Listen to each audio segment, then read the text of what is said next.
Hello everyone, welcome to online engineering. इस particular session में हम लोग बात करने वाले हैं about the solution of mock test for the subject of geotechnical engineering, जिसका मॉक टेस्ट का वीडियो मैंने आपको यूट्यूब पे ही पहले प्रोवाइड कर दिया है और आशा करता हूं उस पर्टिकुलर मॉक टेस्ट को आप लोगों ने फुल सिंसियरिटी और डिसिप्लिन के साथ दिया होगा। ध्यान दीजिएगा, ये वीडियो को आपको डायरेक्टली नहीं देखना है।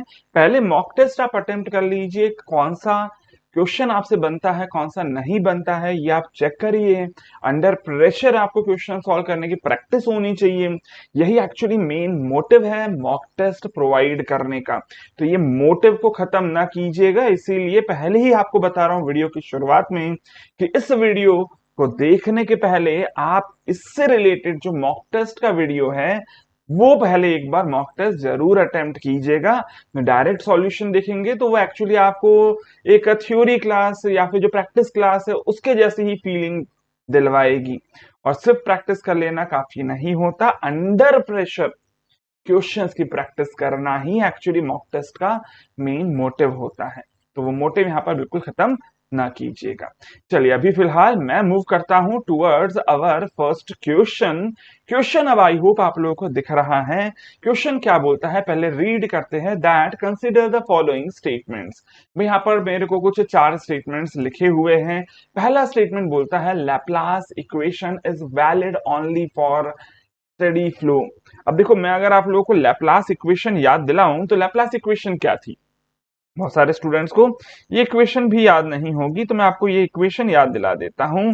देखिए यहाँ पर k x into del two h by del x square plus k y into del two h by del y square plus k z into del two h by del z square is equals to be 0। ये equation I hope आप सभी ने देखी होगी।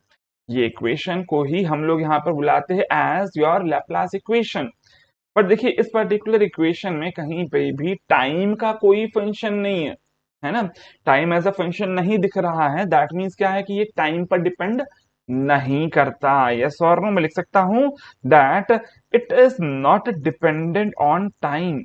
और अगर time के ऊपर डिपेंड नहीं कर रहा है, इसका मतलब मैं क्या बोल सकता हूँ कि प्रॉपर्टीज टाइम के साथ वेरी नहीं कर रही होगी।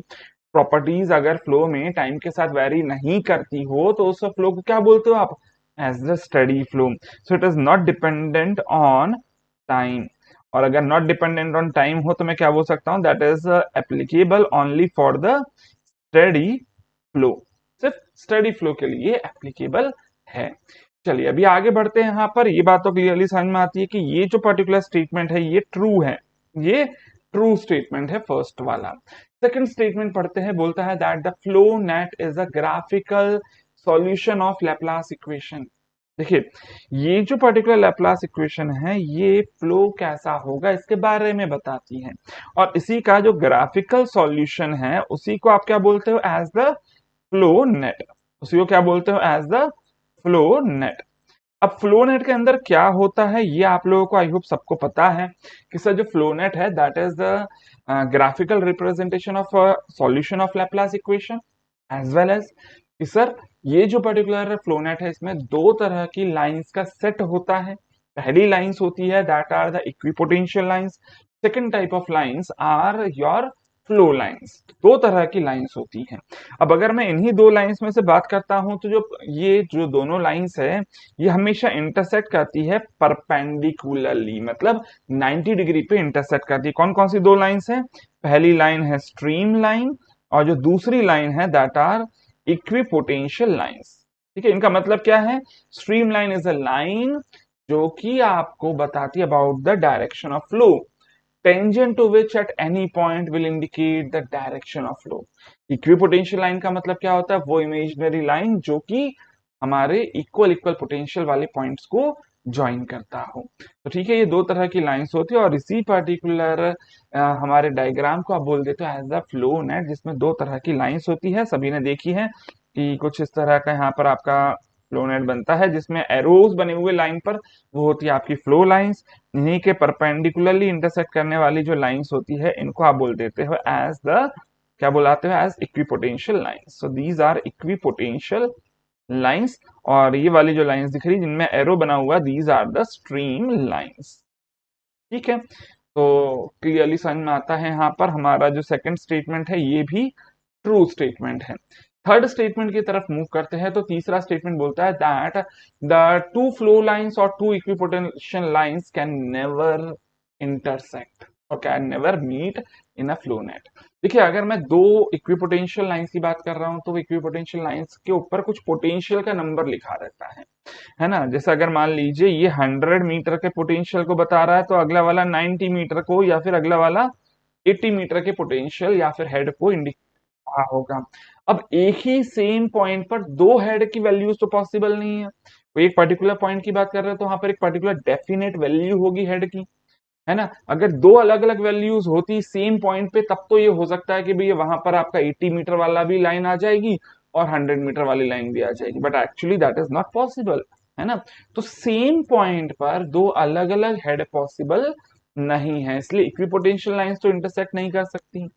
दूसरी बात आ जाती है कि सर क्या स्ट्रीम लाइंस यहाँ पर इंटरसेक्ट कर सकती है? नहीं, बिल्कुल भी नहीं, क्योंकि ये भी एक्चुअली क्या इंडिकेट करती है, स्ट्रीम फंक्शन की वैल्यूज को, है ना। तो इनको आप बुला लेते हो as the equi stream lines. ठीक है, तो यहाँ पर हमारा जो स्ट्रीम फंक्शन है उसकी वैल्यू भी सेम सेम नहीं हो सकती है ऑन अ पर्टिकुलर पॉइंट, है ना। सो इसका मतलब मैं यहाँ पर बोल सकता हूँ कि इंटरसेक्ट या फिर मीट कभी भी नहीं कर सकते हैं, क्योंकि अगर एक भी पॉइंट कॉमन रहा तो वहां पर दो अलग अलग वैल्यूज होनी चाहिए स्ट्रीम फंक्शन की और इक्विपोटेंशियल सॉरी और पोटेंशियल की। ठीक है, सो यहाँ पर इक्विपोटेंशियल लाइन बोल रहा था मैं, आई होप बात समझ में आ गई होगी। तो ऑब्वियस सी बात है, थर्ड इज ऑल्सो ट्रू कि ये कभी भी मिल नहीं सकते हैं। फोर्थ यहाँ पर स्टेटमेंट क्या बोलता है, that for an anisotropic soil, यहाँ पर लैप्लास ऑपरेटर लिखा हुआ है ना, del square h equals to be 0। अब देखो एक्चुअली ये जो इक्वेशन है ना, हमने इस इक्वेशन में अगर की एक्स की वाई की जेड अगर मान लीजिए आप यहाँ पर मान लेते हो कि बराबर बराबर है। अब अगर ये मान रहे हो इसका मतलब क्या है कि सभी डायरेक्शन में जो हमारी परमेबिलिटी है सॉइल की वो सेम है ना। सभी डायरेक्शन में परमेबिलिटी अगर सेम हो तो ऐसी सॉइल को क्या बुलाते हो, as the isotropic soil. Yes और नो। सो अगर आइसोट्रॉपिक सॉइल है तो यही वाली जो इक्वेशन है ये थोड़ी और यहाँ पर आप सिंप्लीफाई करके लिख सकते हो इस तरह से। ठीक है, कुछ इस तरह से आप लिख सकते हो, और यही जो इक्वेशन है इसी को रिप्रेजेंट किया जाता है बाय द लैप्लास ऑपरेटर कुछ इस तरह से। ठीक है, अब ये एक्चुअली जो इक्वेशन है ये इक्वेशन एक्चुअली एप्लीकेबल है only for the isotropic soil, जिसमें अलग अलग डायरेक्शन में प्रॉपर्टीज अलग अलग नहीं है, सभी डायरेक्शन में सेम है। एनाइसोट्रॉपिक लिखा है यहाँ पर, एनाइसोट्रॉपिक का मतलब क्या है कि हर एक डायरेक्शन में प्रॉपर्टी अलग अलग है, और अगर अलग अलग प्रॉपर्टीज है तो भी की एक्स की वाई की जेड कॉमन लेकर कैंसिल आउट नहीं किया जा सकता था, है ना। सो एनाइसोट्रॉपिक के लिए ये इक्वेशन सही नहीं है। हाँ, ये इक्वेशन सही है, बट किसके लिए है, फॉर द आइसोट्रॉपिक सॉइल। तो फोर्थ यहाँ पर गलत दिख रहा है स्टेटमेंट, और क्वेश्चन क्या पूछता है, that which of them are true. ठीक है, कौन कौन से इनमें से सही है, तो 1 2 3 यहाँ पर सही दिख रहा है, दैट मीन्स आप टिक कर दोगे ऑप्शन नंबर डी पर। तो आंसर क्या हो गया इस क्वेश्चन का, that is option number D हो गया। आगे बढ़ते हैं अगले क्वेश्चन की तरफ। तो जो नेक्स्ट क्वेश्चन है हमारे पास, क्वेश्चन आप लोग रीड आउट कर सकते हैं, क्या बोलता है, that the in Situ critical hydraulic gradient of sand below groundwater table was found to be 1.02। भाई यहाँ पर क्या बोल दिया आप लोगों को कि क्रिटिकल हाइड्रोलिक ग्रेडियंट की वैल्यू कितनी है, दैट इज आईसी की वैल्यू कितनी है, दैट इज 1.02। अच्छा, जीएस की वैल्यू भी क्वेश्चन में दे दी गई है as equals to be 2.65, and ध्यान दीजिएगा ये बोला है बिलो वाटर टेबल। तो अगर मेरे को ये बोला जा रहा है कि ये बिलो ग्राउंड वाटर टेबल की बातें हैं, इसका मतलब मैं क्या बोल सकता हूं कि इधर डिग्री ऑफ सेचुरेशन की वैल्यू क्या होगी, सॉइल कंप्लीटली सेचुरेटेड होगी, है ना। तो कैपिटल एस की वैल्यू क्या हो जाएगी, 100% या फिर 1 फ्रैक्शन में, है ना। तो पूछ क्या रहा है कि वाटर कंटेंट की वैल्यू क्या होगी। तो देखो, वाटर कंटेंट के लिए आपको पास एक फॉर्मूला तो ये है, लेकिन इस फॉर्मूले में जरा चेक करो क्या क्या आपको पता है। एस की वैल्यू पता है, हाँ बिल्कुल सर 1। जी की वैल्यू क्वेश्चन में डायरेक्टली दी गई है, दैट इज 2.65। वाटर कंटेंट की वैल्यू निकालनी है, लेकिन सर उसके पहले ई की वैल्यू नहीं पता, है ना। दो अननोन्स है एक ही इक्वेशन, सॉल्व नहीं हो पाएगा, एक और इक्वेशन चाहिए। तो क्वेश्चन में यहाँ पर आईसी की वैल्यू भी दी गिवन थी, और आईसी का फॉर्मूला आई होप आप सबको याद है ना। अब अगर मैं यहाँ पर बात करूं, आईसी की वैल्यू है कितनी, 1.02 इज इक्वल्स टू बी, जी की वैल्यू मेरे को पता है 2.65 माइनस 1 अपॉन 1 प्लस ई की वैल्यू निकालनी है यहाँ से, है ना। तो ई की वैल्यू अब आप इजीली कैलकुलेट कर लोगे, that will come up to be equals to be 0.62। Okay, so e की वैल्यू आ गई है, तो अब डायरेक्टली ये वाला फॉर्मूला अप्लाई कर लो। वाटर कंटेंट की वैल्यू निकालनी है, जी की वैल्यू 2.65 है, एस की वैल्यू पता है 1 है, ई की वैल्यू पता है 0.62 है ना। तो यहां से अब आप वाटर कंटेंट की वैल्यू इजीली कैलकुलेट कर लेंगे, and that will come up to be equals to be 0.234, that is 23.4%। ठीक है, वैल्यू परसेंटेज में पूछी गई थी क्वेश्चन में, और एक्चुअली ये न्यूमेरिकल वाला क्वेश्चन था, तो वैल्यू पुट करनी थी, यहाँ पर आपको फिल करनी थी। चलिए अभी आगे बढ़ते हैं। आई होप अधिकतर स्टूडेंट्स इस क्वेश्चन को सॉल्व कर पाए होंगे। बहुत ज्यादा लेंदी नहीं है एक्चुअली ये क्वेश्चन, और ये बात का ध्यान रखिए कि ये जो पर्टिकुलर मॉक टेस्ट में मैंने क्वेश्चंस पूछे थे, that is for GATE level. तो गेट एग्जाम में एक्चुअली आपको कैलकुलेटर भी दिया जाता है ना। तो जहाँ कैलकुलेटर दिया जाता है, तो फिर ऑब्वियस सी बात है, इसको सॉल्व करने में ज्यादा टाइम आपको नहीं लगेगा। हाँ, विदाउट कैलकुलेटर जाओगे तो हो सकता है आपको 1 मिनट से ज्यादा लग जाए, ठीक है। बट 1 मिनट के अंदर ये क्वेश्चन इजीली सॉल्व हो जाना चाहिए, अगर आपको सारे फॉर्मूलेज याद है तो। आगे बढ़ते हैं, अगला क्वेश्चन जो यहाँ पर क्वेश्चन नंबर 3 था, क्या बोलता है क्वेश्चन, बोलता है that which of the following above statement is और आर करेक्ट। कौन कौन से इनमें से ऐसे स्टेटमेंट्स है जो कि एकदम सही है। पहला स्टेटमेंट बोलता है that the Boussinesq influence coefficient just below the point load is 0। भी एक बात मेरे को बता सकते हो, बुज़नेस्क का जो इन्फ्लुएंस कोएफिशिएंट है, उसके लिए पहले मेरे को ये बताओ फॉर्मूला क्या होता है फॉर द स्ट्रेस। अगर मैं बुज़नेस के हिसाब से फॉर्मूले की बात करता हूं, तो फॉर्मूला था 3q/2πz² into 1/1 plus r/z² whole rest power 5/2।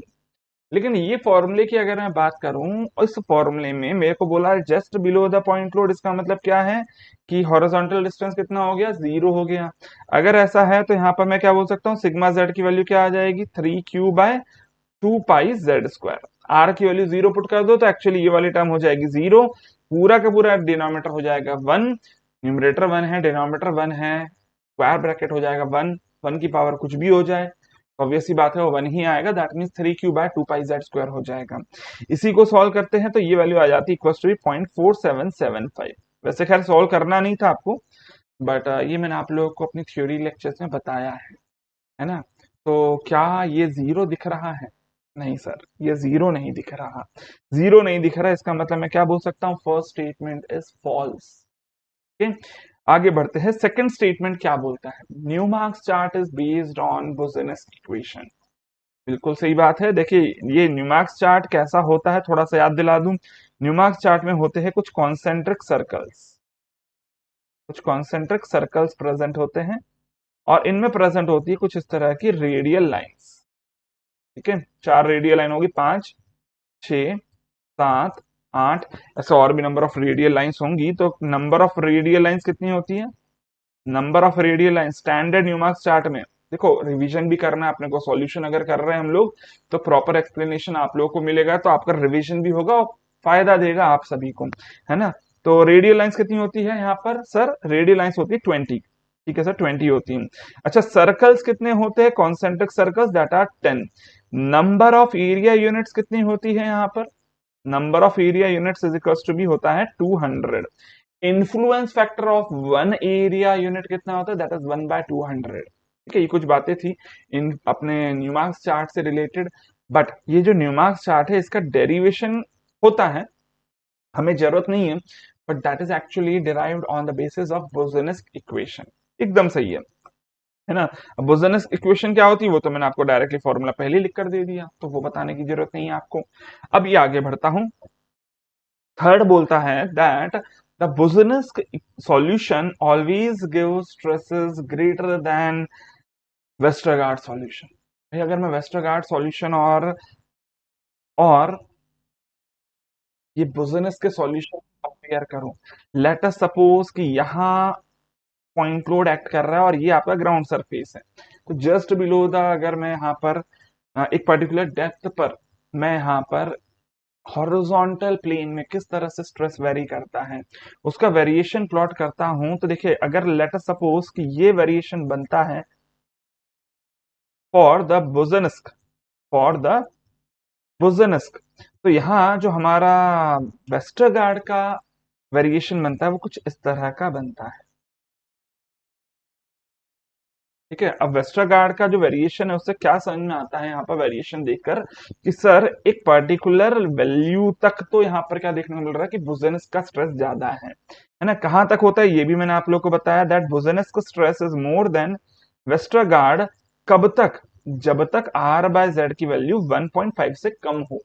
ठीक है, इक्वल हो जाते दोनों के दोनों 1.5 के रेशियो पर, लेकिन यहाँ पर वेस्टरगार्ड का स्ट्रेस ज्यादा हो जाता है देन द बुज़ेनस अगर आर बाय जेड की वैल्यू क्या हो जाए, ग्रेटर देन 1.5 हो जाए। ये मैंने आपको थ्योरी लेक्चर्स में भी बताया है ना। और अगर ये आपको याद है तो यहाँ से आपको साफ साफ क्लियरिटी मिल जाती है कि सर बुज़ेनस का स्ट्रेस हमेशा ज्यादा हो ये जरूरी नहीं है। ये डिपेंड करेगा कि आर बाय जेड की वैल्यू क्या है, इस पर डिपेंड करेगा कि आप क्या बुज़ेनस का स्ट्रेस ज्यादा है कि वेस्टरगार्ड का स्ट्रेस ज्यादा है। ठीक है, तो यहाँ पर एकदम सही है, ये ऑब्वियस सी बात है, ये गलत है, यहाँ पर जरूरी नहीं हमेशा सही हो ये। ठीक है, अच्छा फोर्थ स्टेटमेंट क्या बोलता है, that the Westergaard assume soil to be anisotropic. देखिए अगर मैं वेस्टरगार्ड की बात कर लूं तो ये हेट्रोजीनियस मानता है सॉइल को। अब ये हेट्रोजीनियस बोलने का मतलब क्या है, इसका मतलब ये है कि जो हमारी सॉइल है ना उसमें कुछ इस तरह की हॉरिजॉन्टल लेयर्स प्रेजेंट है, ये बोलता है हमारा वेस्टरगार्ड की थ्योरी। अब हॉरिजॉन्टल लेयर से इसका मतलब क्या है कि वर्टिकल डायरेक्शन में प्रॉपर्टीज अलग होंगी और हॉरिजॉन्टल डायरेक्शन में प्रॉपर्टीज अलग होंगी, है ना। अगर ऐसा है तो बिल्कुल ये सही है that your Westergaard assumes soil to be anisotropic. ठीक है, तो वन और सॉरी बी और डी यहाँ पर सही है। एमएसक्यू आप बोल सकते थे। ठीक है, मल्टीपल सिलेक्ट क्वेश्चन था यहाँ पर ये। आई होप शायद आप सभी ने आंसर दिया होगा और सही दिया होगा। दिया तो सभी ने होगा क्योंकि मुझे पता है क्वेश्चन देखकर बड़ा आसान लगता है, लेकिन फंसने के चांसेस कहाँ हैं आप लोगों को कि भी आप क्या सच में इन दोनों ही ऑप्शन को टिक करते हो, है ना। कमेंट करके बताना क्या सच में आपने दोनों ही क्वेश्चन दोनों ही ऑप्शन को टिक करा था क्या। आगे बढ़ते चलिए अभी फिलहाल अगले क्वेश्चन की तरफ। तो जो नेक्स्ट क्वेश्चन है क्वेश्चन नंबर फोर्थ क्या बोलता है, देखे जरा एक बार रीड करते हैं। 20 mm thick clay sample drained top and bottom reached 30% consolidation in 100 minutes. देखो क्या बोल रहा है, टू वे ड्रेनेज बोल रहा है। सबसे पहली बात क्या बोल रहा है, टू वे ड्रेनेज। कहां से समझ में आया सर, क्योंकि ये सर टॉप और बॉटम दोनों से ही क्या हो रहा है, इसका ड्रेनेज हो रहा है। ठीक है, टू वे ड्रेनेज है, इसका मतलब लेंथ ऑफ ड्रेनेज पाथ क्या होता है, h/2 होता है, दैट इज 20 mm थिकनेस दी गई है बाय 2, दैट इज 10 mm का यहाँ पर लेंथ ऑफ ड्रेनेज पाथ हो गया। ठीक है, अच्छा इसी के अलावा फिर आगे क्या बोल रहा है कि जो हमें टाइम लगा है वो 100 मिनट का टाइम लगा है for degree of consolidation equals to be 30%। ठीक है, पूछ क्या रहा है कि कितना टाइम लगेगा for degree of consolidation equals to be 50%। ये पूछा 50% के लिए टाइम, है ना। तो अगर मैं आप लोगों को याद दिलाऊं टाइम से रिलेटेड कोई फॉर्मूला था क्या। हाँ सर बिल्कुल फॉर्मूला था। क्या था फॉर्मूला, याद दिला दूं, टीवी का फॉर्मूला था एक, कैपिटल टीवी का, that is C V T by D square. ठीक है ना, ये फॉर्मूला था। अब अगर मैं यहां से आपको रिलेट करके बोलूं कि भैया टाइम का फॉर्मूला क्या आ जाएगा, that is T V into D square upon C V. CV की वैल्यू डिपेंड करती है अपॉन द सॉइल। ठीक है, टीवी की वैल्यू ऑब्वियसली बात है डिपेंड करती है upon the degree of consolidation and small D that is the length of drainage path. Obviously बात है ड्रेनेज कंडीशंस और सॉइल पर डिपेंड करती है। सो ये दोनों सेम रहेंगे यहाँ पर, ये दोनों तो सेम रहेंगे, चाहे 30% हो जाए चाहे 50% हो जाए कंसोलिडेशन। क्या चेंज करेगा यहाँ पर, टीवी चेंज करेगा। इसका मतलब मैं क्या बोल सकता हूँ, that small T is equals to be a constant की into D square for same soil. Sorry D square नहीं होना था यहाँ पर, कैपिटल टीवी होना था। ठीक है, for same soil and drainage conditions. तो अगर ड्रेनेज कंडीशन चेंज ना होती हो, सॉइल चेंज ना होती हो, तो मैं क्या बोल सकता हूँ कि भैया ये जो है यहाँ पर टीवी के डायरेक्टली प्रोपोर्शनल रहेगा, है ना। बट वहीं अगर मैं आपको पूछता हूँ कि टीवी किस पे डिपेंड करता है, टीवी डिपेंड करता है upon the degree of consolidation. Depend करता है कि भैया जो डिग्री ऑफ कंसोलिडेशन है वो ग्रेटर देन 60% है या फिर लेस देन 60% है। अभी फिलहाल हमारे पास जो दो वैल्यूज दिख रही है, एक वैल्यू तो 30% की दी हुई है क्वेश्चन में और एक वैल्यू दी हुई है 50% की। ये वैल्यूज यहाँ पर आप लोग सभी देख सकते हो, क्योंकि दोनों ही वैल्यूज 60% से कम है और 60% से कम के लिए जो हमारे पास फॉर्मूला है for the value of TV वो होता है पाई/4 इंटू यू स्क्वायर। तो यहां से मैं ये बोल सकता हूं कि अगर यही सेम फॉर्मूला लगना है, दैट मीन्स मैं ये बोल सकता हूं that TV will be directly proportional to U square, है ना। अब यहाँ क्योंकि मुझे ये चीज ऑलरेडी दिख रही है कि time is directly proportional to TV and TV is directly proportional to U square, मैं ये सिंपली बोल सकता हूं दैट T1/T2 का जब रेशियो ले लिया जाएगा तो वो रेशियो किसके बराबर आएगा, U1/U2 के स्क्वायर के बराबर आएगा। ठीक है सर। अब देखिए इनिशियल यहाँ पर हमारे पास जो टाइम दिया गया है क्वेश्चन में that is given as 100 minute, है ना। कितना दिया गया है, 100 मिनट। और T2 मतलब मेरे को सेकंड वाला टाइम पूछा जा रहा है, वो कैलकुलेट कर लिया जाएगा। कैसे कैलकुलेट करा जाए, तो भैया इनिशियली वाला मेरे को पता है डिग्री ऑफ कंसोलिडेशन इज 30%, बाद वाला जो यहाँ पर डिग्री ऑफ कंसोलिडेशन है वो 50 है, का स्क्वायर ले लिया जाए। तो यहाँ से क्या आ जाएगा, T2 will be equals to be 25 into 100 divided by 9। अब देखो 25/9 अगर मैं करूंगा तो 3 से थोड़ा कम आएगा और 2 से काफी ज्यादा आएगा, है ना। सो 2 और 3 के बीच में तो होगा लेकिन 3 के ज्यादा करीब होगा।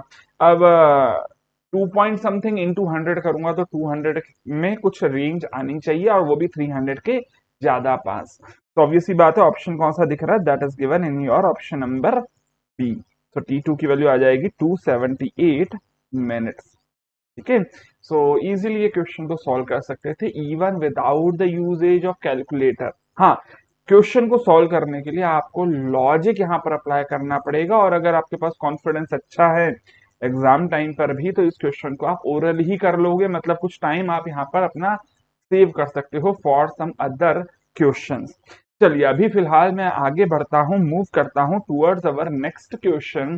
क्वेश्चन में देखिए तो ये क्वेश्चन में एक्चुअली डायग्राम दिया हुआ था और क्वेश्चन की साइज भी काफी बड़ी है। तो ऐसे क्वेश्चन जिनमें डायग्राम हो, ऐसे क्वेश्चन जिनमें कुछ 4-5 लाइन लिखी हुई हो, और सारे स्टूडेंट्स को क्वेश्चंस देखकर ही डर लग जाता है।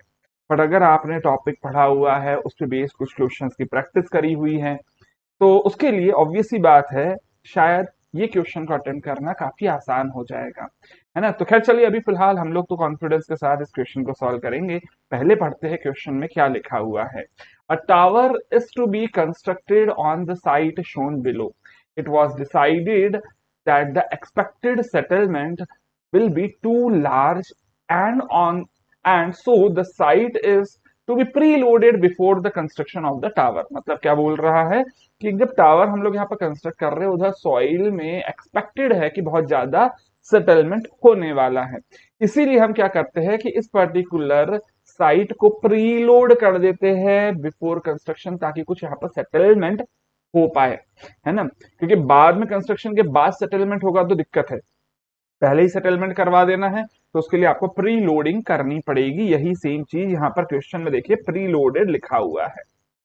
आगे क्या बोलता है क्वेश्चन, बोलता है that for preloading a fill is to be placed for 1 year. मतलब 1 साल के लिए आप क्या करते हैं यहाँ पर एक फिल प्लेस करते हो। We want this fill to result in 20 centimetre of settlement at the end of 1 year. मतलब 1 साल के अंदर 20 सेंटीमीटर का सेटलमेंट हो जाए, इस तरह से हम इसको फिल करेंगे। So what is the settlement that we are expecting here is nothing but that is 20 centimetre. कितने टाइम में, तो हम ये एक्सपेक्ट कर रहे हैं इन 1 ईयर ऑफ टाइम। चलिए 1 ईयर भी यहाँ पर दिख रहा है, 20 सेंटीमीटर भी यहाँ पर दिख रही है। फिर आगे क्या बोल रहा है, given that the degree of consolidation is 50%। so degree of consolidation पता है हम लोगों को 50% है। एंड सीसी की वैल्यू क्वेश्चन में दे दी गई है एज 0.2, ये रही। एंड वॉइड रेशियो की वैल्यू दे दी गई है ई की वैल्यू एज 0.7। फिर पूछ क्या रहा है that what is the required height of fill. तो एच एफ की वैल्यू पूछ रहा है, हाइट ऑफ फिल की वैल्यू पूछ रहा है, जो कि यहाँ पर लेट अस सपोज कि ये है एच एफ। तो इसकी वैल्यू पूछ रहा है। तो अभी देखो यहाँ पर आप सभी को पता है जब सीसी दे दिया जाए आपके क्वेश्चन में तो आपके पास फॉर्मूला एक ही बचता है सीसी के साथ सेटलमेंट कैलकुलेट करने का। वो फॉर्मूला क्या है that is C C H naught upon 1 plus E naught into log of final stress to the initial stress. ठीक है, अब देखिए क्वेश्चन में ऑलरेडी मेरे को क्या पता है, ई की वैल्यू पता है, दिया हुआ है 0.7 है ना। सीसी की वैल्यू मैंने देख ली है 0.2 है, यहाँ पर क्वेश्चन में दी हुई है। What is H not, H not मतलब वो लेयर की इनिशियल थिकनेस जिसका सेटलमेंट होने वाला है। तो अभी देखो जरा डायग्राम में यहाँ पर क्या बोल रहा है कि जो क्ले है, क्ले का सेटलमेंट होने वाला है, तो क्ले की थिकनेस टोटल कितनी दी हुई है that is equal to be 10 metre. So this is your H naught. ठीक है ना। अच्छा चलो एच नॉट मिल गया है। अब रही बात यहाँ पर हमें इंक्रीज इन इफेक्टिव स्ट्रेस भी निकालना पड़ेगा। तो अगर आप ये एच एफ थिकनेस का यहाँ पर जो फिल है वो यूज कर रहे हो तो ऑब्वियसली बात है इंक्रीज इन स्ट्रेस कितना हो जाएगा, H F into gamma of fill. Yes और नो। और देखो गामा ऑफ फिल ऑलरेडी पता है दैट इज 19 है, सो 19 into H F will be the increase in stress. ठीक है, सो चलो यहां से हम लोग को क्या पता चल गया, delta sigma dash is equal to be 19 H F, 19 H F. चलो ये भी पता चल गया है। इसके अलावा एच नॉट की वैल्यू हम लोग को ऑलरेडी पता चल गई है दैट इज 10 मीटर है। अब रही बात देखो इस पर्टिकुलर फॉर्मूले को अगर अप्लाई करना है तो सारी वैल्यूज पता है, एक वैल्यू अभी भी मिसिंग है and that is the value of sigma not dash. क्यों सर, सिग्मा एफ डैश भी तो यहाँ पर मिसिंग है। देखो एक्चुअली क्या है, सिग्मा नॉट डैश पहले निकालते फिर सिग्मा एफ डैश भी लिख कर दे देता हूँ, है ना। Initial effective stress sigma not dash.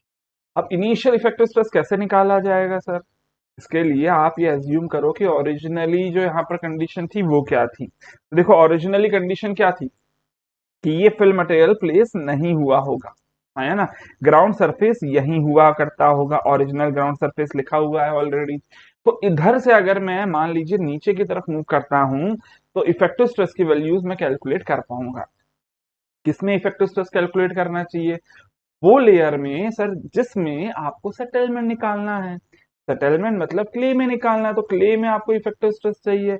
लेकिन अब दिक्कत कहाँ है कि sir top of the clay पर मिनिमम होगा इफेक्टिव स्ट्रेस और बॉटम ऑफ द क्ले पर मैक्सिमम होगा इफेक्टिव स्ट्रेस। और पूरी की पूरी लेयर का ही इफेक्टिव स्ट्रेस लेना है, इसलिए क्या करूंगा, एवरेज इफेक्टिव स्ट्रेस ले लूंगा। दिक्कत यह है कि एवरेज कहाँ मिलेगा मेरे को, टॉप पे तो मिनिमम है, बॉटम पे मैक्सिमम है।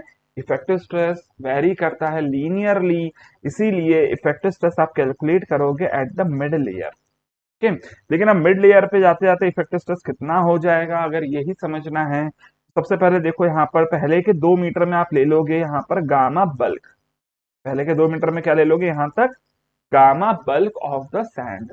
फिर उसके बाद क्या लोगे, गामा, उसके बाद और किससे इंक्रीज होगा, गामा सबमर्ज्ड ऑफ सैंड से। ठीक है, उसके बाद और किससे इंक्रीज होगा सर, मेरे को ऑब्वियस ही बात है मिड लेयर तक जाना है, मतलब 10 का आधा दैट इज 5 मीटर और नीचे जाना है। तो और 5 मीटर नीचे जाऊंगा तो यहाँ पर और इंक्रीज होगा किससे, 5 इंटू गामा सबमर्ज्ड से। क्योंकि अगर सर वाटर टेबल के नीचे वाली सॉइल है तो उसमें इफेक्टिव स्ट्रेस आप कैलकुलेट करते हो यूजिंग गामा सबमर्ज्ड, है ना।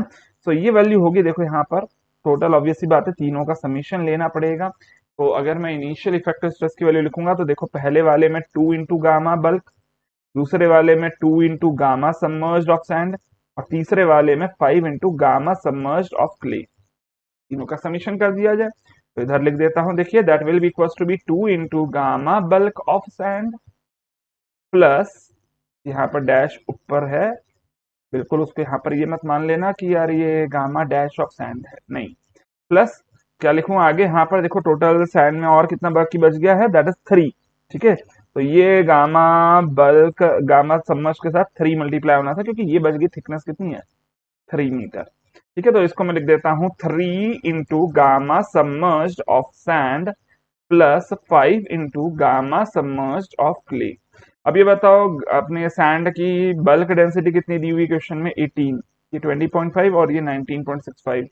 सो 2 into 18 plus 3 into gamma submerged क्या होता है, that is gamma saturated minus gamma W. अच्छा, गामा सेचुरेटेड की वैल्यू सैंड के लिए कितनी दी गई थी, 20.5।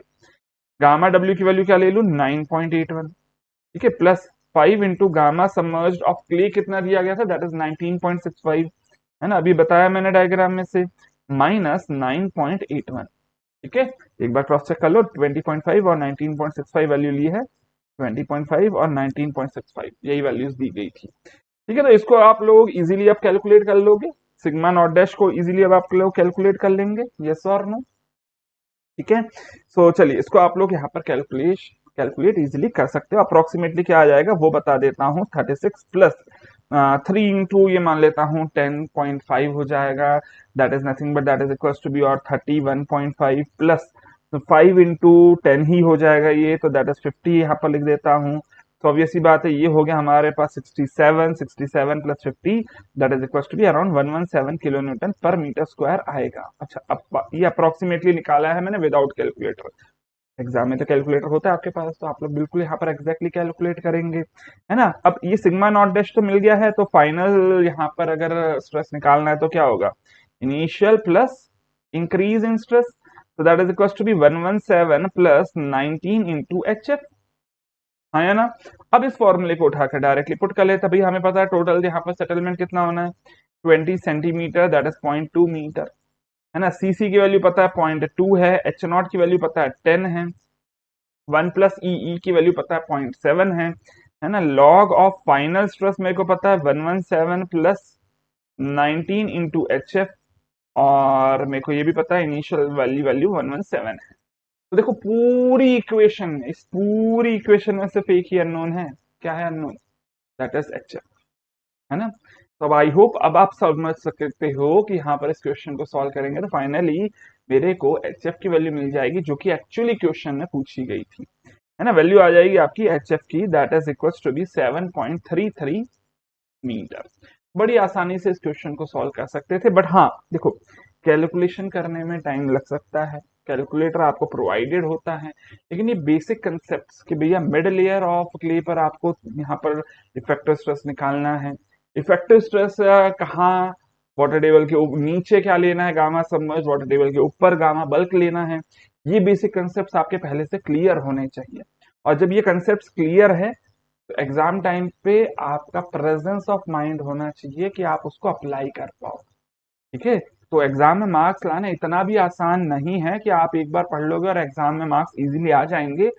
जो भी पढ़ा है उस पर प्रैक्टिस करनी पड़ेगी आपको, उसके बेसिस पे आपको मॉक टेस्ट देने पड़ेंगे, ये सारा कंप्लीट काम आपको इकट्ठा करना है ना। और ज्यादा से ज्यादा 10 महीने या 11 महीने का टाइम होता है अगर आप शुरुआत से काउंट करते हैं, ठीक है। तो अभी यहाँ पर बहुत ज्यादा टाइम आप लोगों के पास बचा नहीं है, कोशिश करें फटाफट अपने सब्जेक्ट्स को फिनिश करें, और सब्जेक्ट से फिनिश कर लेना काफी नहीं है। देखो सिलेबस हर साल हर कोचिंग में कंप्लीट होता है, ठीक है ना, हर साल हर कोचिंग में होता है कंप्लीट, तो लेकिन सिलेबस सिर्फ कंप्लीट कर देने से सिलेक्शन होता तो सारे स्टूडेंट्स का हो जाता। What is the difference, difference ये है कि सिर्फ सिलेबस कंप्लीट नहीं करना है क्लासरूम का, आपको क्या करना है, वो क्लासरूम में जो पढ़ा है उसको रिवाइज करना है, वो याद होना चाहिए आपको। दूसरी चीज, उस पर बेस्ड प्रैक्टिस आपको करनी है, जो क्लास में क्वेश्चंस आपको करवाए जा रहे हैं उसी को खुद से भी हाथ से करना है। ऐसा नहीं है कि वीडियो देख लिया और वीडियो देखकर हो गया कि हाँ भाई मुझे समझ में आ गया, आपकी खुद से हाथ चलाने की प्रैक्टिस होनी चाहिए, कैलकुलेटर यूज करने की प्रैक्टिस होनी चाहिए। थर्ड आ जाती है कि अंडर प्रेशर क्वेश्चंस को सॉल्व करता है, और ये सब साथ साथ पैरेलल साथ साथ चलता है ना। तो इसलिए आपको बोल रहा हूँ कि भाई मॉक टेस्ट की इंपॉर्टेंस बिल्कुल है, और मैं चाहता हूँ मॉक टेस्ट ज्यादा से ज्यादा स्टूडेंट्स दें, ठीक है। इसलिए यहाँ पर यूट्यूब पे आपको मॉक टेस्ट का सॉल्यूशन भी और मॉक टेस्ट के क्वेश्चन भी मैं प्रोवाइड करता रहा हूँ। कोशिश करना ज्यादा से ज्यादा स्टूडेंट्स यहाँ पर ज्वाइन कर पाए। अभी फिलहाल चलिए आगे बढ़ते हैं, यहाँ पर इसका आंसर तो मिल ही गया है। नेक्स्ट क्वेश्चन की तरफ मूव कर रहा हूँ, क्वेश्चन नंबर 6 देखते हैं क्या बोलता है। बोलता है that a cylindrical sample of clay soil with the diameter of 7.5 centimetre, diameter क्या दिया है initial, that is equal to be 7.5 centimetre, and height of your 15 centimetre. फिर आगे बोलता है दैट कि अनकंफाइंड कंप्रेसिव स्ट्रेंथ का यहाँ पर आपने टेस्ट किया था, है ना। और फिर आगे बोलता है that the sample feels under a load of, what is the load for the failure, that is 1.8 kilo Newton, and at the failure the sample height is reduced to 14 centimeter। फिर आगे बोलता है that the cohesion of the soil sample will be, C की value पूछ रहा है। क्या कोई फॉर्मूला है जहां पर आपका अनकन्फाइंड कंप्रेशन टेस्ट आता हो और सी भी आता हो? तो बिल्कुल है सर। अनकन्फाइंड कंप्रेसिव स्ट्रेंथ की बात करें तो that is nothing but that is equal to be 2c होता है ना। ये फॉर्मूले का डेरिवेशन बहुत सिंपल है। Sigma one is equal to be sigma 3 tan square theta plus 2c tan theta. Sigma one यहाँ पर हो जाएगा क्यू यू, और बाकी ऑब्वियसली बात है फाई की वैल्यू 0 हो जाएगी, बिकॉज ये जो पर्टिकुलर टेस्ट है कंडक्ट किया जाता है ओनली फॉर क्ले, फाई की वैल्यू 0 होती है ना। तो चलिए खैर, ये फॉर्मूला हमें पता है, अब इसको यूज करना है। जो गिवन डाटा है वो भी मैंने लिख दिया है, और जो यहाँ पर फॉर्मूला यूज होना है वो भी मैंने लिखा है, लेकिन और भी फॉर्मूले हैं। क्या सर? ये जो पर्टिकुलर वैल्यू है ना, ये है स्ट्रेस, ध्यान दीजिएगा, ये है स्ट्रेस। और स्ट्रेस कैलकुलेट करने के लिए फॉर्मूला क्या होता है? That is force upon area, force upon area. लेकिन sir at the time of failure वाला एरिया चाहिए मुझे, तो इनिशियल वाला एरिया नहीं चाहिए। और ये जो डायमीटर दिख रहा है ये तो इनिशियल वाला एरिया है ना, इससे तो इनिशियल वाला एरिया मिल जाएगा। तो मुझे क्या चाहिए? मुझे चाहिए फाइनल एरिया। फाइनल एरिया के लिए मैंने आपको एक फॉर्मूला लिखवाया था, याद होगा, that is A nought upon 1 minus epsilon A. Epsilon A क्या है? That is axial strain. ये बताओ पहले यहाँ पर एक्सियल स्ट्रेन की वैल्यू क्या है? Axial strain that is epsilon A की वैल्यू क्या होगी? That is the change in length upon original length. What is the change in length sir? 15 से 14 हो गया, मतलब change in length is of 1 centimetre. और what is the original length यहाँ पर? That is given as 15 centimetre, मतलब 1/15 हो गया आपका यहाँ पर एप्सिलॉन ए, है ना। अब ए नॉट की वैल्यू कैलकुलेट करूंगा तो ए नॉट क्या हो जाएगा? पाई/4 into diameter square, that is पाई/4 इंटू 7.5 का स्क्वायर। यस और नो? इसको कैलकुलेट कर लेंगे बड़ी आसानी से, that will come up to be equals to be 44.18 centimetre square. अब ए एफ कैलकुलेट कर लिया जाए। Final area will be equals to be 44.18 divided by 1 minus 1/15। Yes और नो? कैलकुलेशन करके फाइनल एरिया मिल जाएगा, उसकी वैल्यू क्या आ जाती बता देता हूँ, 47.35 सेंटीमीटर स्क्वायर आ जाएगी। ठीक है, ये हो गया एरिया फाइनल। अब मुझे यहाँ पे कैलकुलेट करना है stress for the failure, that is Q U. क्या होता है? Force upon area. फोर्स कितना है? That is 1.8 kilo Newton. Area कितना है? That is 47.35 centimetre square. इसको मीटर स्क्वायर में कन्वर्ट कर लेता हूं, तो इनटू यहाँ पर कर देते हैं अपन लोग 10⁻⁻⁴ मीटर स्क्वायर। ठीक है, ये आ जाएगा kilo newton per metre square में वैल्यू आ जाएगी आपके पास, तो इजीली कैलकुलेट कर पाओगे आप लोग, है ना। So that Q U will come up to be around 380 kilo newton per metre square. अब देखो अधिकतर स्टूडेंट्स बोलेंगे अरे सर 380 आ गया, ऑप्शन नंबर ए है, टिक कर देते आगे बढ़ते हैं। देखो ये जो जल्दबाजी है, हड़बड़ाहट है, बहुत कॉमन है एग्जाम टाइम पर। इस कॉमन मिस्टेक को ही आपको अवॉइड करना है। ध्यान रखना क्वेश्चन को सॉल्व करते टाइम क्यूयू नहीं पूछा है, अनकन्फाइंड कंप्रेसिव स्ट्रेंथ नहीं पूछी है। जल्दबाजी में, हड़बड़ाहट में जल्दी जल्दी सॉल्व करके ये टिक मत कर देना तुरंत। पढ़ो वापस से क्वेश्चन में क्या पूछा है। क्वेश्चन ने पूछा है that what is the value of cohesion. Cohesion की वैल्यू क्या होगी भैया? ये वाला फॉर्मूला अप्लाई कर लो। कौन सा वाला? ये वाला। तो सी की वैल्यू क्या आ जाएगी? QU/2 that is equal to be 190 kilo newton per metre square. Answer क्या आएगा? 190, ना कि 380, है ना। फंसाने के लिए आपको ऑप्शन नंबर ए में ही वही सेम चीज लिख दी है जो आपका आने वाला है आंसर। आंसर होगा क्या? That is option number D. फंसना नहीं है इस तरह के ट्रैप में। और देखो हर क्वेश्चन में कहीं ना कहीं छोटा मोटा गड्ढा, जाल बिछाकर बैठा है शिकारी, है ना। अब आपका शिकार कौन कर रहा है यहाँ पर? एग्जामिनर। कुछ इस तरह का पेपर सेट करके कि आप फंस जाओ, जो क्वेश्चन आता है, जो टॉपिक पढ़ा है वो भी आप सॉल्व ठीक से ना कर पाओ। ठीक है, कर तो सकते हो आप लोग सॉल्व, लेकिन एग्जामिनर तो बोलता भैया फाइनल आंसर सही आया कि नहीं, मैं उसके बेसिस पे मार्क्स दूंगा तुम्हें। तो यहाँ फंस जाते हो आप लोग। इस कारण से तैयारी तो अच्छी हो जाती है, लेकिन मार्क्स उतने रिफ्लेक्ट नहीं हो पाते आपके रिजल्ट्स में। तो बस इस चीज को कंट्रोल करो, यहाँ पर मॉक टेस्ट साथ में दो, जितने हो सके क्वेश्चंस की प्रैक्टिस करो। ठीक है, चलिए अभी आगे बढ़ते हैं। यहाँ पर नेक्स्ट क्वेश्चन जो है क्वेश्चन नंबर 7 है, स्क्रीन पर दिखता है, पढ़ते हैं हम लोग फटाफट यहाँ पर।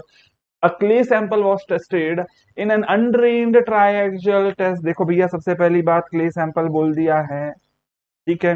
फिर आगे क्या बोल रहा है, the applied cell pressure was 100 kilo newton per metre square, मतलब सिग्मा सी की वैल्यू क्या है, that is equal to be 100। ठीक है, फिर आगे क्या बोल रहा है, दैट इसके करस्पॉन्डिंग जो इंड्यूस्ड पोर वाटर प्रेशर है वो कितना है, that is equal to be और 55। किसके करस्पॉन्डिंग सर, सेल प्रेशर के करस्पॉन्डिंग, तो इसको मैं म्यू सी लिख देता हूं, pore pressure for the confining stage. ठीक है, इन द सेम वे आगे बोलता है that the deviatoric stress applied, deviatoric है ध्यान रखना, sigma D is 200 kilo newton per metre square. फिर आगे बोलता है कि भैया इस दौरान जो यहाँ पर पोर प्रेशर आ गया था वो टोटल कितना हो गया था, 150 kilo newton per metre square, है ना। लेकिन ऑब्वियस सी बात है, वो तो टोटल है ना पोर प्रेशर, पहले से ऑलरेडी कितना था 55, इंक्रीज कितना हुआ है during this deviatoric stage, that is mu minus mu C, so that is equals to be और 150 minus 55, that is equals to be 95। Sir ये सब क्यों कैलकुलेट कर रहे हो, इसलिए कर रहा हो क्योंकि बेटा आगे क्वेश्चन को पढ़ो जरा थोड़ा, क्या बोलता है, बोलता है आगे that the pore pressure coefficients are A and B, तो यहाँ पर ए और बी का समेशन क्या हो जाएगा, मतलब पोर प्रेशर पैरामीटर्स आपको पता होने चाहिए, पहले स्कैम्पटन ने डिफाइन किए थे, अधिकतर स्टूडेंट्स को तो ये कोएफिशिएंट्स ही नहीं याद होते हैं। खैर चलो ठीक है, सबसे पहले ये बताओ बी क्या होता है, या फिर जो फोर प्रेशर पैरामीटर से क्यों डिफाइन किए गए थे, इसलिए करे थे कि अगर मान लीजिए बाय चांस आपके पास पोर प्रेशर मेजर करने का कोई प्रोविजन ना हो, कोई आपके पास डिवाइस ना हो, या फिर आपने मेजर ही ना किया हो, तो पोर प्रेशर में कितना चेंज आएगा ये आप बता पाओ यूजिंग दीज कोएफिशिएंट, इसलिए डिफाइन हुए थे स्कैम्पटन के द्वारा। लेकिन दो तरह के कोएफिशिएंट थे, पहला था बी जो कि बताता था अबाउट द कन्फाइनिंग स्टेज, दूसरा था A bar, that is delta UC upon delta sigma C. But जो कोएफिशिएंट्स है वो ए और बी के तौर पर डिफाइन हुए। पहले ये बताओ कन्फाइनिंग स्टेज के लिए कौन सा है, बी। बी होता क्या है, that is del U C upon del sigma C. Del U C की वैल्यू कितनी है, that is equal to be 55, है ना। डेल सिग्मा सी की वैल्यू कितनी है, दैट इज 100, तो इसकी वैल्यू कितनी आ गई 0.55 के, पहली वैल्यू आ गई। अब रही बात इसके अलावा ए बार हम लोग डिफाइन करते थे, that is del U D upon del sigma D, है ना। यूडी मतलब change in pore pressure during deviatoric stage, कितना है 95, है ना। What is your del sigma D, मतलब डेविएट्रिक स्ट्रेस की वैल्यू है कितनी, दैट इज 200, इसको सॉल्व कर लो, that is equal to be 0.475।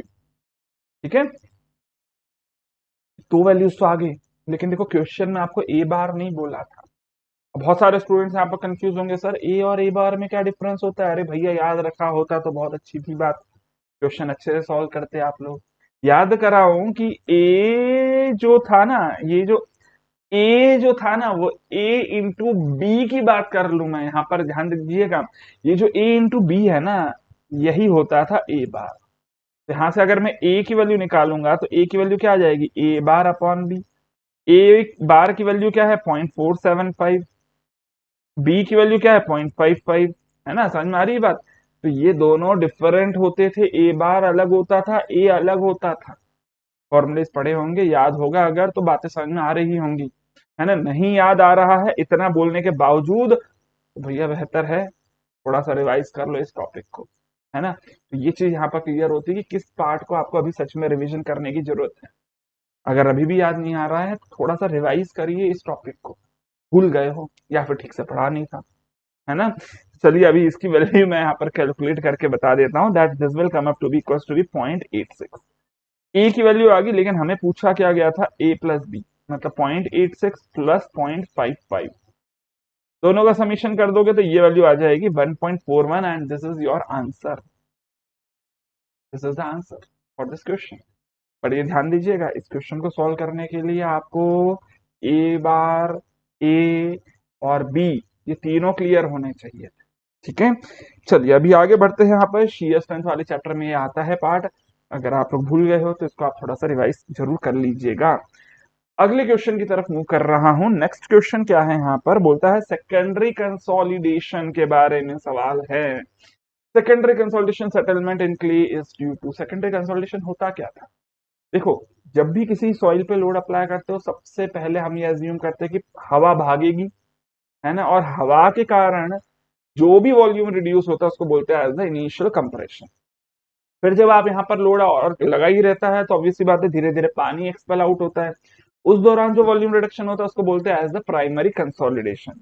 Load अगर लगा रहा, पानी बाहर निकल चुका है, उसके पहले हवा बाहर निकल चुकी है, तो अब जो यहाँ पर वॉल्यूम रिडक्शन होगा वो होता है because of the rearrangement of solids, है ना। अब ये जो रीअरेंजमेंट ऑफ सॉलिड्स है ये बहुत धीरे धीरे धीरे होता है, time taking, time dependent process होता है, बहुत धीरे होता है, इसलिए इसको क्रीपिंग प्रोसेस भी बुलाया जाता है।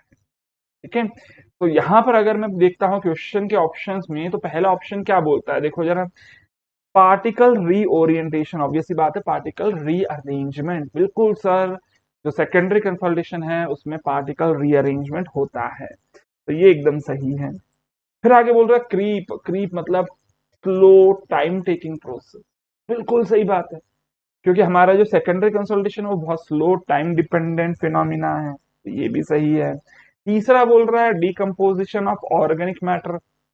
देखो, सॉइल में ऑब्वियस सी बात है ऑर्गेनिक मैटर तो होता ही है, टाइम के साथ साथ धीरे धीरे क्या होता है उसका डिकम्पोजिशन होता है, वो सॉलिड धीरे धीरे गैसेस में कन्वर्ट होता है। सॉलिड अगर गैस में कन्वर्ट हो गया तो नए वॉइड्स बन जाएंगे, वो नए वॉइड्स को ऑब्वियस सी बात है उसमें हमारे सॉलिड्स खुद को अकोमोडेट करेंगे, मतलब अगेन रीअरेंजमेंट ऑफ सॉलिड्स हो जाएगा। तो इसका मतलब डिकम्पोजिशन ऑफ ऑर्गेनिक मैटर भी रीअरेंजमेंट ऑफ सॉलिड्स का कारण होता है, जो कि एक्चुअली सेकेंडरी कंसोलिडेशन कहलाएगा। चौथा बोलता है एक्सेस पोर प्रेशर रिलीज। देखो, एक्सेस पोर प्रेशर रिलीज करने के लिए क्या होगा, वाटर मूवमेंट होगा, क्या होगा, एक्सपल्शन ऑफ वाटर होगा, है ना।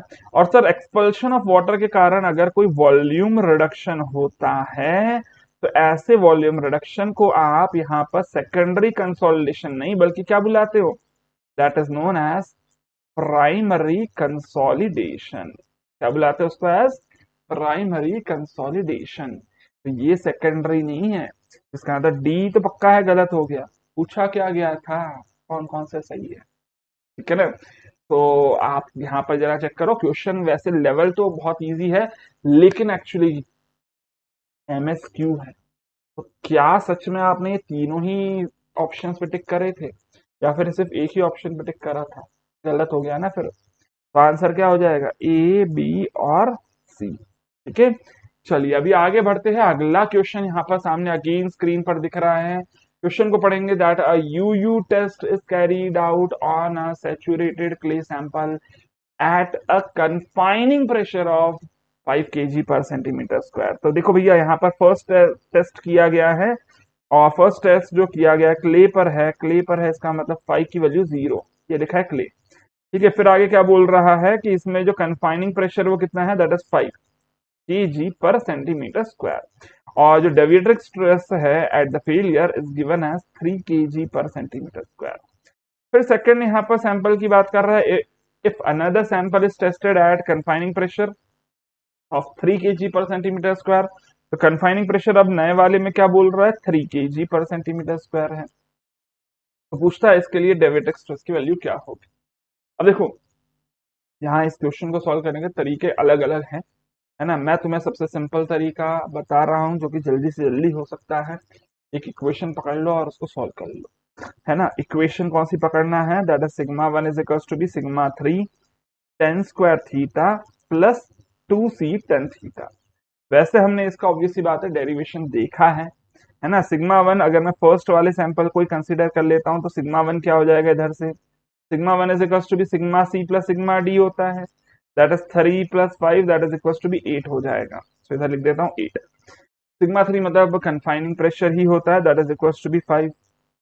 10 स्क्वायर थीटा, थीटा की वैल्यू होती pi plus 5/2, but sir phi की वैल्यू तो जीरो होगी क्योंकि क्ले है ना, प्लस 2c 10 45। अब 10 45 डिग्री क्या होता है, 1 होता है, तो इसको मैं क्या लिख सकता हूँ, एज 5 प्लस 2c, तो यहां से c की वैल्यू आ जाएगी एज 1.5 kg पर मीटर स्क्वायर, ठीक है, पर मीटर स्क्वायर है, पर सेंटीमीटर स्क्वायर है।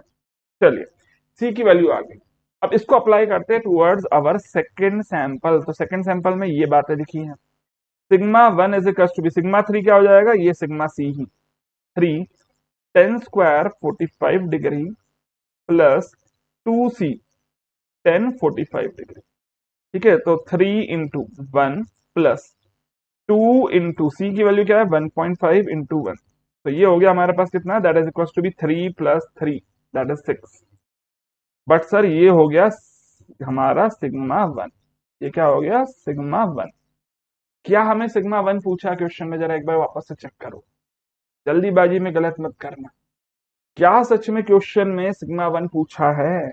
नहीं सर, सिग्मा 1 नहीं पूछा। क्या पूछा है, डेविएट्रिक स्ट्रेस पूछा, और डेविएट्रिक स्ट्रेस क्या होता है, sigma 1 is equal to be sigma C plus sigma D होता है, तो डेविएट्रिक स्ट्रेस क्या हो जाएगा, sigma 1 minus sigma C. Sigma 1 की वैल्यू 6 है और सिग्मा 3 ये दिया हुआ है 3, ठीक है, तो सिग्मा डी की वैल्यू क्या आ जाएगी, 3 kg per centimetre square, and this is your answer. तो आंसर जो होगा वो क्या रहेगा, दैट इज 3 हो जाएगा, सो दिस इज आंसर, ठीक है, क्लियर है। गड़बड़ गलत होने के चांसेस सब जगह है, आप ये ढूंढो कहाँ गलत हो सकते थे, अगर इस बार नहीं हुए तो हो सकता है आप एग्जाम में हो जाओ, इसलिए जहां जहां गलतियां हो सकती थी, चाहे आप उनसे बच के निकल गए हो, इस बार बच के निकल गए, पता होना चाहिए कि यार इधर गड्ढा है, गिर सकता था मैं, है ना। तो जब भी आप मंजिल तक पहुंच गए, बात सही है, आपने आंसर सही निकाल दिया, लेकिन कहाँ कहाँ गिर सकते थे ये भी पता होना चाहिए, है ना, ताकि अगली बार जब चलोगे सेम रास्ते पे तो गड़बड़ ना हो, गिरो ना आप लोग, ठीक है। बात आई होप शायद समझ में आ रही है। आगे बढ़ते हैं, चलिए अगले क्वेश्चन की तरफ। क्वेश्चन नंबर 10 स्क्रीन पर दिख रहा है, अगेन वापस से पढ़ते हैं क्वेश्चन को, क्या बोलता है, A result from a compaction test is obtained as gamma d max, gamma d max की वैल्यू क्वेश्चन में दे दी गई है, कितनी है, that is 16.85 kilo newton per metre cube. आगे बोलता है water content, that is optimum moisture content की वैल्यू क्या दे दी गई है, दैट इज 19.15। फिर आगे बोलता है that the volume of soil is 235 centimetre cube, volume of air की वैल्यू क्या होगी। अब देखो यार, अब आप लोग यहाँ पर कंफ्यूज हो जाओगे कि सर यार ये तो कॉम्पैक्शन का चैप्टर है, कॉम्पैक्शन चैप्टर में वॉल्यूम ऑफ एयर कहाँ से आ गया, आता है, याद दिला रहा हूं आपको, एक वर्ड लिख रहा हूं, काफी हद तक आई होप शायद याद आ जाएगा आप लोगों को। ये बताओ, एयर वॉइड लाइन पढ़ी है, तो ये तो याद नहीं आ रहा, लेकिन हाँ जीरो एयर वॉइड लाइन याद आ रही है। एयर वॉइड लाइन जितने भी मैक्सिमम वाले पॉइंट्स उनको ज्वाइन करने वाली लाइन थी, जीरो एयर वॉइड लाइन मतलब 100% सेचुरेशन वाले पॉइंट्स को ज्वाइन करने वाली लाइन थी। मैंने दोनों की इक्वेशन आपको लिख कर दी थी, याद है। अब इक्वेशन अगर याद होगी तो इजीली सॉल्व हो जाएगा क्वेश्चन।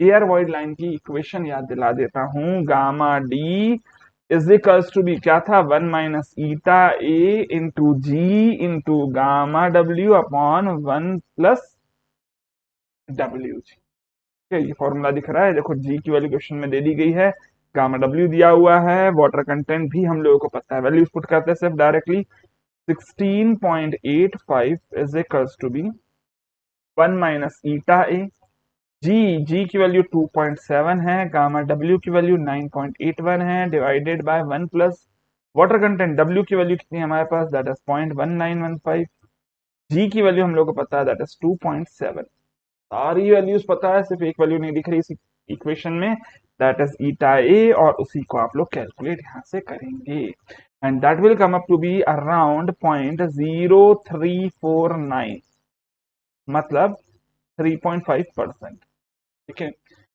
अब ये ईटा ए क्या होता है, पर ये तो फर्स्ट चैप्टर में पढ़ा हुआ है ना। ईटा ए का फॉर्मूला क्या होता था, that is volume of air upon volume of soil, हाँ या ना। तो इसका मतलब मैं वॉल्यूम ऑफ एयर लिखूंगा तो क्या आ जाएगा, ईटा A into volume of soil. ईटा ए की वैल्यू क्या है, 0.035 into volume of soil is 235। Solve कर लो यार, बड़ी आसानी से आंसर आ जाएगा यहाँ पर। That will come up to be equals to be 8.225 centimetre cube. So this is the answer for this particular question। बड़ी आसानी से ये क्वेश्चन भी सॉल्व हो जाता था, लेकिन एग्जाम में क्या ये फॉर्मूला आपके दिमाग में क्लिक करता है? करा था क्या जब आपने मॉक टेस्ट दिया था तब? अगर ये फॉर्मूला क्लिक कर रहा है आपके दिमाग में, पढ़ा सभी ने है, दो जगह पढ़ सकते हो आप लोग, है ना। एक तो कॉम्पैक्शन के चैप्टर में पढ़ सकते हो, और दूसरा हो सकता है आप अपने पहले ही चैप्टर में पढ़ लिए हो, वॉल्यूम वेट रिलेशनशिप में फॉर्मूलेस पढ़ते हो ना, वहां पढ़ चुके हो, लेकिन पढ़ा जरूर हो।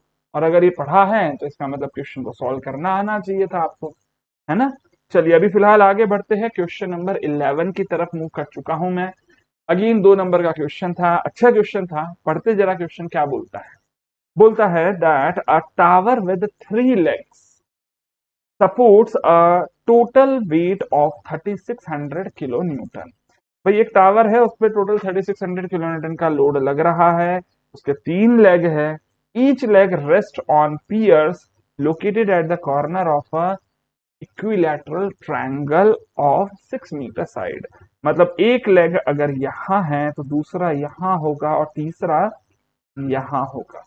इक्विलैटरल ट्रायंगल बोल रहा है, और हर एक के बीच में जो डिस्टेंस है वो कितना कितना है, 6-6 मीटर का डिस्टेंस है। ठीक है, समझ में आ रही बात? आ रही है। अच्छा, टोटल लोड 3600 किलो न्यूटन का है, इसका मतलब मैं क्या बोल सकता हूँ कि लोड ऑन ईच लेग कितना होगा, लोड ऑन ईच लेग कितना आ जाएगा, that is equal to be 3600 divided by 3, that is equal to be 1200 kilo newton. अब आगे देखो क्वेश्चन में क्या पूछता है, आगे बोलता है vertical stress increment 5 metre beneath, 5 metre नीचे, beneath any of the leg pier will be. मतलब कोई एक लेग को ले लेते हैं, यहाँ पर मैं नाम दे देता हूँ 1 2 3। लेट अस सपोज कि आप इसके नीचे वाला 5 मीटर नीचे स्ट्रेस निकालना चाहते, तो देखो एक तो लोड हमारा 3 पे ही लग रहा है ना। उसके लिए यहाँ पर R3 की वैल्यू लिखूंगा तो 0 हो जाएगी, क्योंकि उसी के जस्ट नीचे मैं यहाँ पर स्ट्रेस निकाल रहा हूँ। लेकिन अगर 1 पे लगने वाली लोड से बात करूंगा तो डिस्टेंस कितना है यहाँ पर, दैट इज 6 मीटर। मतलब R1 फर्स्ट वाले लोड से कितना डिस्टेंस है, that is 6 metre. Similarly second वाले लोड यहाँ पर एक्ट कर रहा होगा और उससे डिस्टेंस कितना है, अगेन 6 मीटर। तो R2 की वैल्यू भी अगेन क्या है मेरे पास, 6 मीटर की है। सभी के लिए डेप्थ तो सेम है, मतलब Z की वैल्यू सबके लिए सॉरी 5 मीटर है। अच्छा, फॉर्मूला कौन सा लगेगा, सिर्फ स्ट्रेस निकालना है। बुजेनिस इक्वेशन लिख भी दिया है क्वेश्चन में, है ना। तो बुजेनिस की इक्वेशन क्या थी, sigma Z is equal to 3Q/2πz² into 1/1 plus R/Z² raise to power 5/2। Formula याद है, अप्लाई करा जाए, है ना। लेकिन अब ध्यान दीजिएगा, यहाँ पर टोटल स्ट्रेस निकालना है तो फर्स्ट लोड, सेकंड लोड और थर्ड लोड, तीनों के ही स्ट्रेसेस को ऐड कर देना, है ना। अच्छा, तीनों में ही एक पार्ट कॉमन है, वो ये वाला पार्ट, 3Q/2πz²। हर एक पे लगने वाला लोड कितना है ये बताओ, Q की वैल्यू 1200, 2π, Z की वैल्यू क्या है, दैट इज 5 मीटर। ठीक है, अब आगे सॉल्व करते हैं, फर्स्ट वाली वैल्यू कैलकुलेट करें। फर्स्ट के लिए क्या दिख रहा है, R की वैल्यू 6 मीटर, तो 1 प्लस 6/5² रेज टू पावर 5/2। अच्छा, सेकंड वाले के लिए लिखते हैं, सेकंड वाले के लिए क्या आएगा, जरा नीचे लिख देता हूं मैं, चलो यहाँ पर नहीं लिख रहा हूँ, दिखेगा नहीं ना यार एक्चुअली। इसको 2 से मल्टीप्लाई कर रहा हूँ, ध्यान दीजिएगा 2 से, क्यों, क्योंकि सर दो ऐसे लोड है जिनके लिए R की वैल्यू सेम है, ऐड करूंगा तो ट्वाइस हो जाएगा ना। थर्ड है जिसके लिए R की वैल्यू 0 है, तो लिख देता हूं plus 1/1 plus 0/5 raise to power 5। Solve easily अब आप लोग कर पाओगे, आया ना।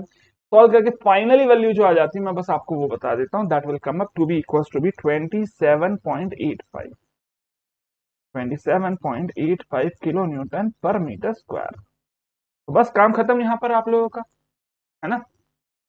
चले कैलकुलेशन का काम थोड़ा सा यहाँ पर टाइम लग सकता था, बाकी फॉर्मूला बहुत इजी था, फॉर्मूला याद होना चाहिए आप लोगों को, है ना। बाकी मेरे हिसाब से लॉजिकल यहाँ पर दिक्कत नहीं आती आपको। हाँ, फॉर्मूला ही याद ना हो, कैलकुलेटर ही अगर आप गलत यहाँ पर यूज कर लो तो भाई कोई नहीं बचा सकता आपको, ठीक है। तो उन चीजों का ध्यान रख लेना, थोड़ी सी प्रैक्टिस कर लेना इस क्वेश्चन के लिए भी। आगे बढ़ते अगले क्वेश्चन की तरफ मूव करते हैं। नेक्स्ट क्वेश्चन बोल रहा है for the flow net as shown discharge through flow field per unit length is 2 × 10⁻⁶। Discharge की वैल्यू दे दी गई है 2 × 10⁻⁶ metre cube per second per metre. T की वैल्यू दे दी गई है again 2 × 10⁻⁶ metre per second and पूछ रहा है बी की वैल्यू।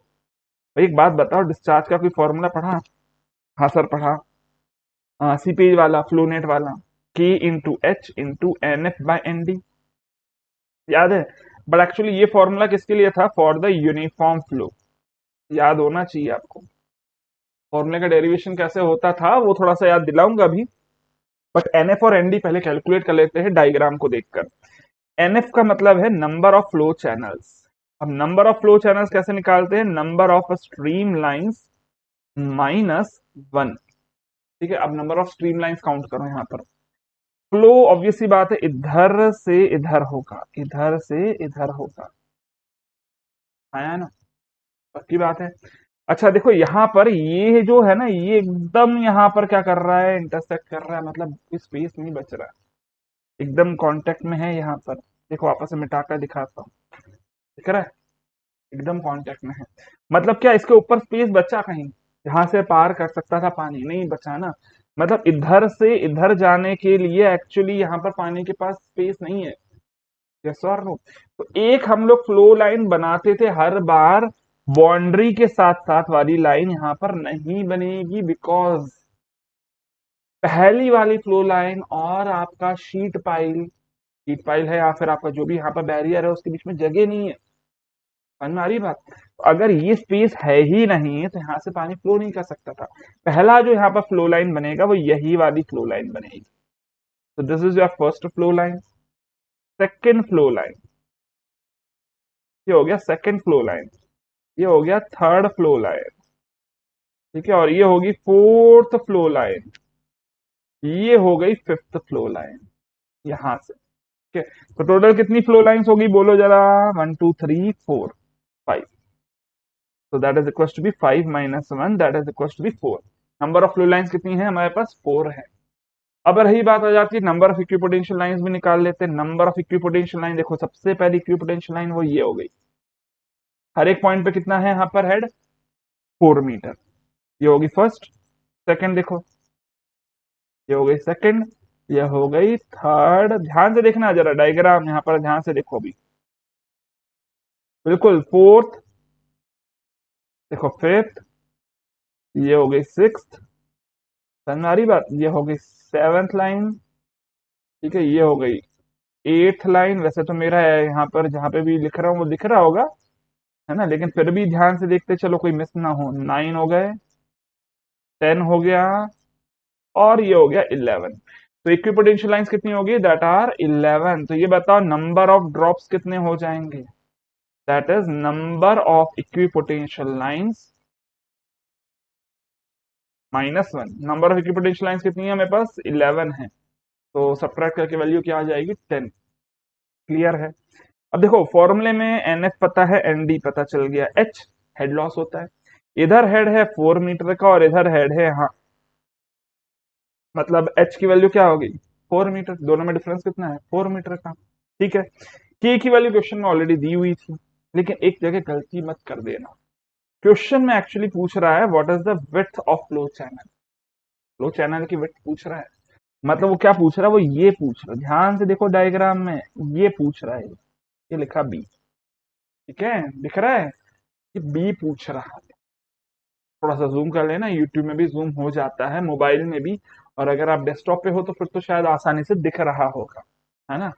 नया फीचर आया हुआ है यार, यूट्यूब में आप वीडियो को जूम कर सकते हो, तो घबराने की जरूरत नहीं है। बट एक बात बताओ, ये बी कैसे निकालोगे? फॉर्मूला आप लोगों ने ये वाला जो फॉर्मूला डिराइव करा था ना, ये वाला किसके बेसिस पे करा था? Q is equal to be K I A. K into I क्या होता था, head loss upon length, area क्या होता था, विड्थ इंटू थिकनेस, थिकनेस को 1 यूनिट ले लेते थे जो पेपर के अंदर की तरफ जा रही है, लेकिन ये विड्थ और लेंथ को इक्वल इक्वल लेकर कैंसल आउट कर दिया जाता था, याद है। टी को तो 1 ले लेते थे, टी को 1 ले लेते थे और ये एल और बी को कैंसल आउट कर देते थे, है ना। L is equal to be हो जाता था अगर फ्लो कैसा है, यूनिफॉर्म फ्लो है। यूनिफॉर्म फ्लो में क्या होता है सर, स्क्वायर या फिर कर्वी लीनियर स्क्वायर बनता है आपका flow field, curvy linear square बनता है फ्लो फील्ड। तो एल और बी को आप कैंसल आउट कर सकते हो, अभी फिलहाल कैंसिल नहीं होंगे क्योंकि दोनों अलग अलग है ना। तो मैं यहाँ पर क्या लिख सकता हूँ, फॉर्मूला यही वाला यूज करूंगा, ऊपर लिख रहा हूं देखो जरा, Q is equals to be K into H into N F by N D, लेकिन कुछ बचा होगा क्योंकि एल और बी कैंसिल आउट नहीं हुए हैं। बी ऊपर रहेगा मतलब विड्थ ऊपर रहेगी और लेंथ नीचे रहेगा, किसका, फ्लो फील्ड का। ठीक है, तो ये जो पर्टिकुलर फ्लो फील्ड दिख रही है यहाँ पर देखो जरा, ये वाली फ्लो फील्ड, इसकी लेंथ कितनी दिख रही है, 4, मैं मिटा देता हूँ थोड़ा सा, क्या दिख रहा है, 4। ठीक है, तो क्या लिख दूं, के की वैल्यू बोलो 2 × 10⁻², अच्छा मैं एक काम करता हूँ, वापस से लिखना पड़ेगा। ठीक है, यही सेम फॉर्मूले को दोबारा लिखते हैं। क्यू की वैल्यू बोलो 2 × 10⁻⁻6, के की वैल्यू बोलो 2 × 10⁻⁻6, यूनिट सेम है, मीटर क्यूब पर सेकंड और मीटर पर सेकंड, इसलिए कन्वर्जन वगैरह कुछ नहीं करना, मेरे को लिखने की जरूरत नहीं है अभी। हेड लॉस कितना है, 4 मीटर, है ना। एनएफ की वैल्यू 4/10।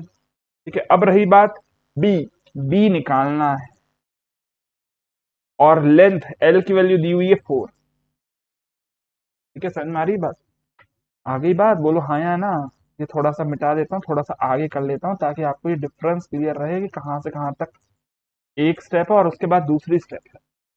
तो ये बन गया बैरियर आपके लिए, क्लियर। सॉल्व करके देखो जरा, बी की वैल्यू आ जाएगी, बट ये फॉर्मूला आया कैसे, ये चीज समझ में आनी चाहिए आपको। ठीक है, ये फॉर्मूले की डेरिवेशन मैंने आपको करके बताया एक ही लाइन में, पढ़ा हुआ होगा डेरिवेशन तो इजीली समझ में आ जाएगा। इतना करने के बाद भी अगर डेरिवेशन याद नहीं आ रहा है, इसका मतलब भूल गए हो आप, है ना। थोड़ा सा रिवीजन करने की आवश्यकता है, लेकिन हाँ अगर आपने पढ़ा हुआ है तो मैं उससे रिलेट करके आपको इसको फॉर्मूले को सॉल्व करवा सकता हूँ। ठीक है, कैसे आया फॉर्मूला मैंने आपको वो बताया है, वैल्यूज पुट करके आंसर क्या आएगा वो भी बता देता हूँ लगे हाथ। तो यहाँ से जो बी की वैल्यू आ जाएगी, that will come up to be equals to be 2.5 metre. So this is the answer for this question. 2.5 metre कौन सा ऑप्शन दिख रहा है, that is given in your option number B. बड़ी आसानी से क्वेश्चन भी सॉल्व हो जाता है, and that is the last question जो इस मॉक टेस्ट में मैंने आपको पूछा था। नंबर ऑफ क्वेश्चन देखो बहुत कम है, 12 क्वेश्चन है सिर्फ, अरे सर सिर्फ 12 क्वेश्चन।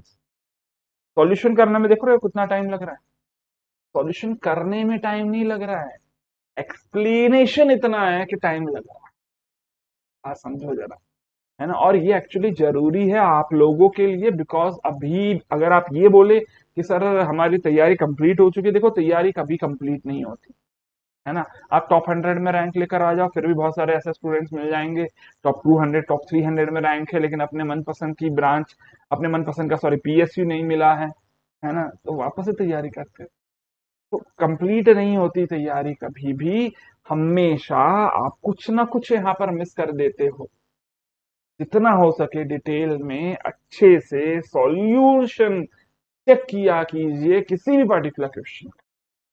चलिए अभी फिलहाल इस सेशन को मैं यहीं एंड करता हूं। आई होप आपने इस सेशन से काफी कुछ सीखा होगा, क्वेश्चंस का सॉल्यूशन समझ में आया होगा। इसी तरह से मिलेंगे हम किसी और नए सेशन में कुछ नए कंसेप्ट्स और क्वेश्चंस के साथ। तब तक लगातार पढ़ते रहे, बढ़ते रहे। Happy engineering.